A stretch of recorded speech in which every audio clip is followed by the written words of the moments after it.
കർത്താവ് ആദ്യം മുതൽ തന്നെ തന്റെ എന്തെല്ലാമാണ് പൂർവ്വപിതാക്കന്മാർക്കും മഹത്തുക്കൾക്കും ഓഹരിയായി നൽകിയത്?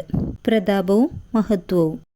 ആരുടെ വിജ്ഞാനമാണ് ജനതകൾ പ്രഘോഷിക്കുകയും സമൂഹം അവരെ പ്രകീർത്തിക്കുകയും ചെയ്യുമെന്ന് പറഞ്ഞിരിക്കുന്നത്? മഹത്തുക്കളുടെയും നമ്മുടെ പൂർവ്വപിതാക്കന്മാരുടെയും. കർത്താവിനെ പ്രീതിപ്പെടുത്തുകയും ഉന്നതത്തിലേക്ക് സംവഹിക്കപ്പെടുകയും ചെയ്ത ഹെനോക്ക് എല്ലാ തലമുറകൾക്കും എന്തിന്റെ മാതൃകയായിരുന്നു? അനുതാപത്തിന്റെ. മർത്യകുലം ജലപ്രളയത്താൽ നശിപ്പിക്കപ്പെടുകയില്ലെന്ന നിത്യമായ ഉടമ്പടി ചെയ്യപ്പെട്ടത് ആരുമായിട്ടായിരുന്നു? നോഹ.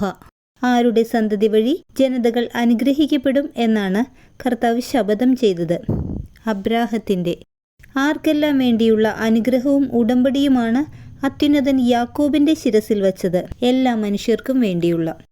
അത്യുന്നതൻ ഓഹരി നിശ്ചയിച്ച പൈതൃക അവകാശം എത്ര ഗോത്രങ്ങൾക്കായാണ് ഭാഗിച്ചു കൊടുത്തത്? 12 ഗോത്രങ്ങൾക്കായി.